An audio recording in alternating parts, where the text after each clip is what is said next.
I'm starting to get back into building. It's been a rough couple of weeks for us with the snowstorm, and then we escaped and went to Atlanta. And I'm a little bit afraid to use power tools with the lights flickering, and they are flickering this morning. We didn't get the snow that we were supposed to get, which is good, but you don't want to be in the middle of using a router or a saw or something and have the power go off. It end up cutting fingers or something else off.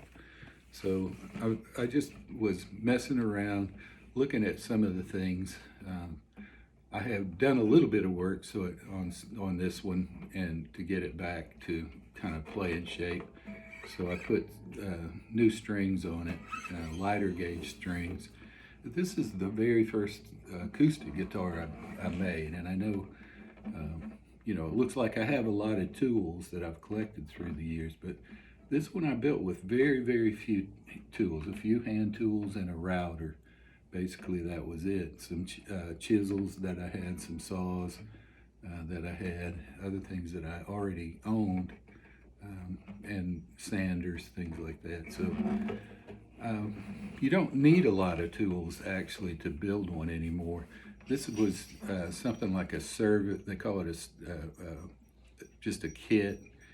I bent the sides on an iron, so I did build an iron with a bending pipe, which was basically it's just a pipe with a blowtorch in it. And I used to bend all my sides that way.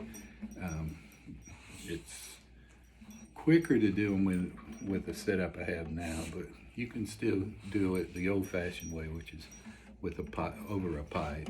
And so that's the back, that's the sides. And you can see they bent pretty well, kept their shape. They're nice and flat. The back and the sides are a rosewood. I made a little bit of an error, as you do on your first one, by tinning the lacquer. It's got a nice lacquer finish, you can see on it. It's held up very, very well through the years. I don't take it outside or expose it to extremes in temperature, which is what cracks and messes up the finish. It has held up pretty well, but you can see it's yellowed even more. I had tinted the original lacquer because I wanted a little bit of a aged kind of look on the top. This is a nice spruce bear claw. You can't really see the bear claw in it top that I bought for it. And it kind of yellowed the sides and back a little bit.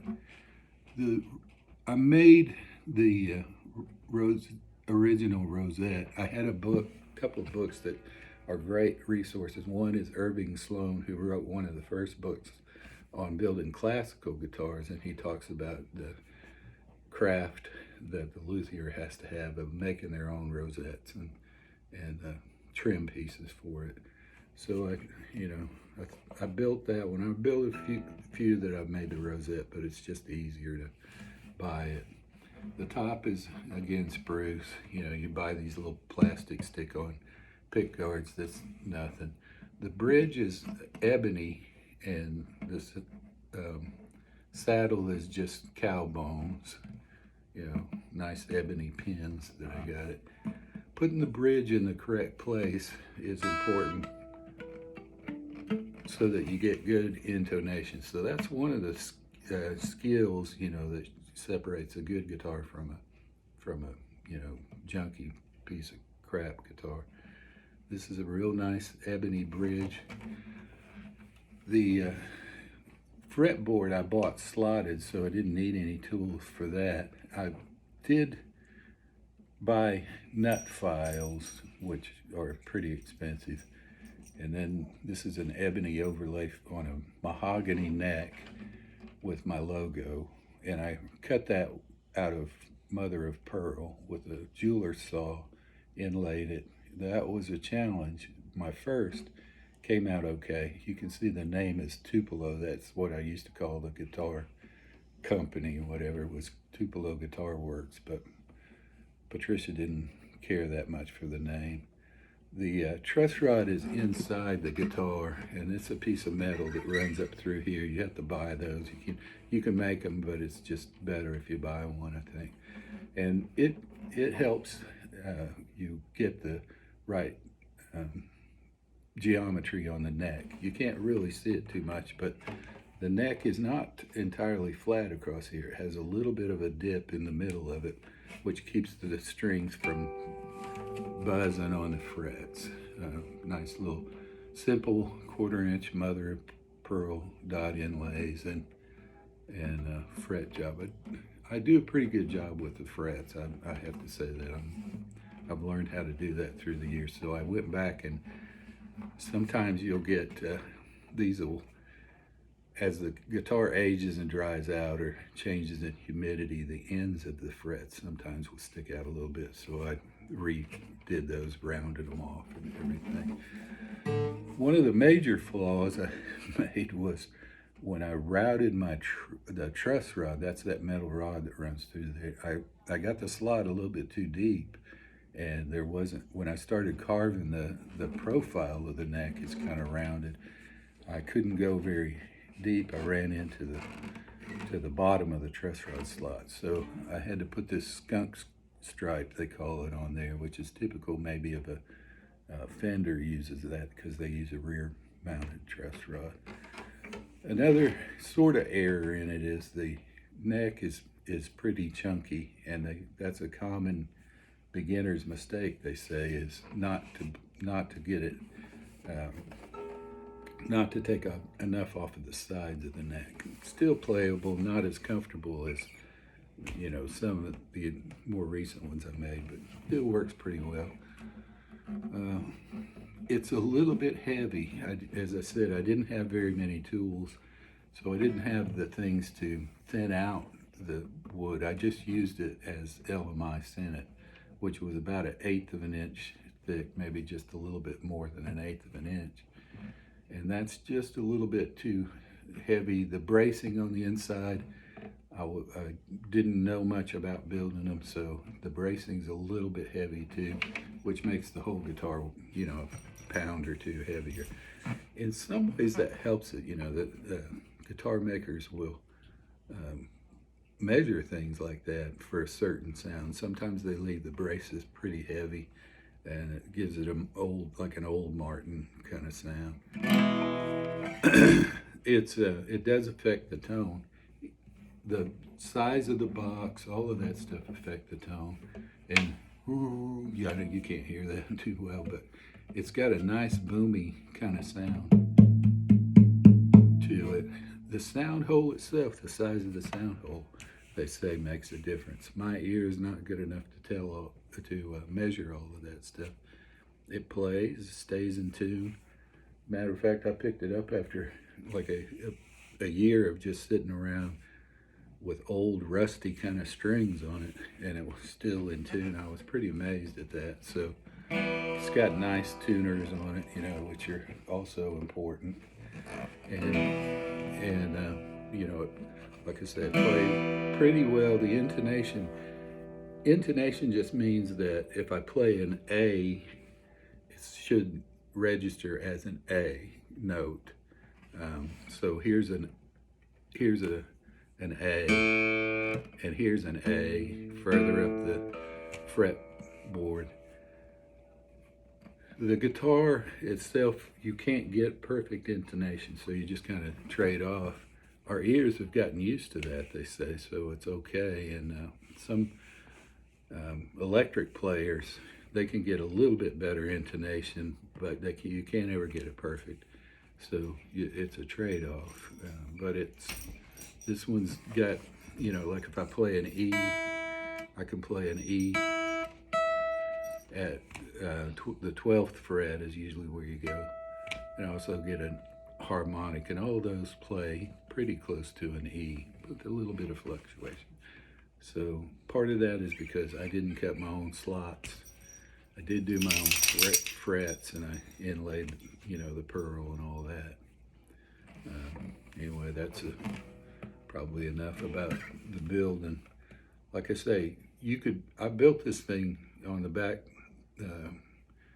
carport with not much in terms of tools other than my sister Marla bought me for Christmas one year this really nice workmate bench, a portable bench. It's got a vise in it.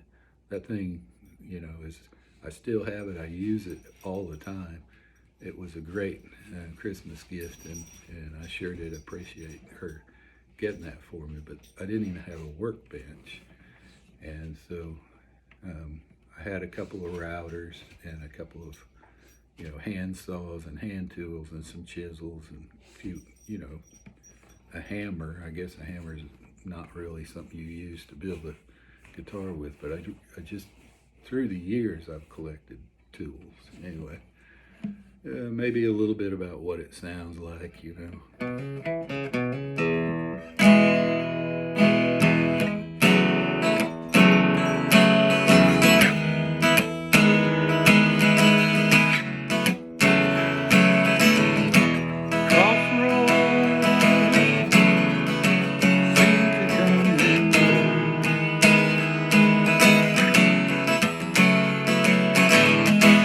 Gypsy flies from coast to coast.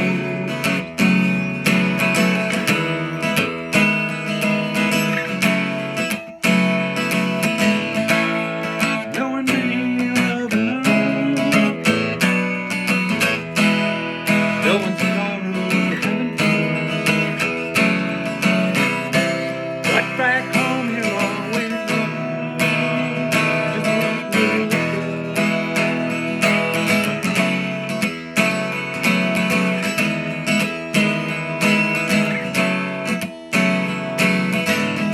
freight train, he's got the sea.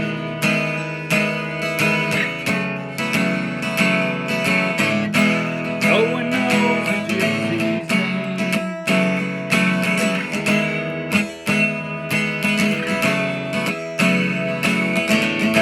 There are no blackheads where he lies. No one hears the gypsy's name. Back home you always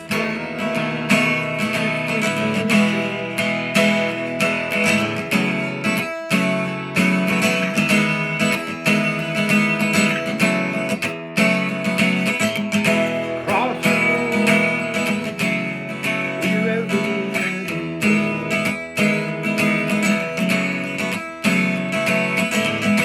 where you hide the dead man's soul.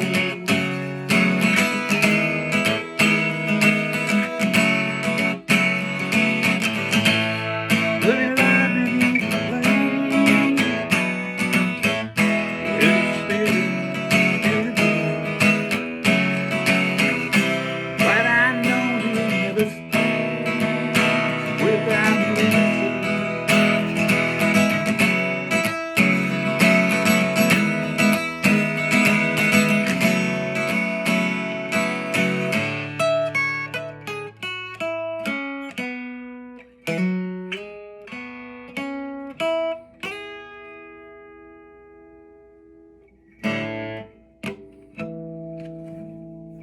Well, that's a little bit of what it can do. It plays, like I said, it plays and seems to play pretty much in tune.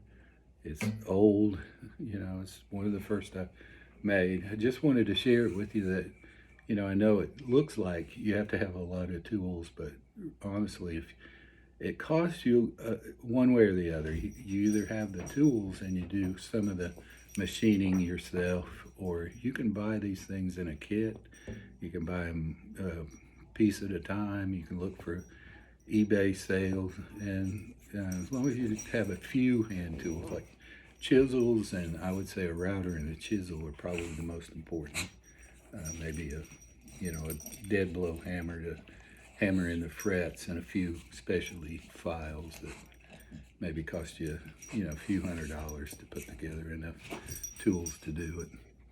Thanks for listening. If you got this far, I know it was long, but I thought it was maybe a good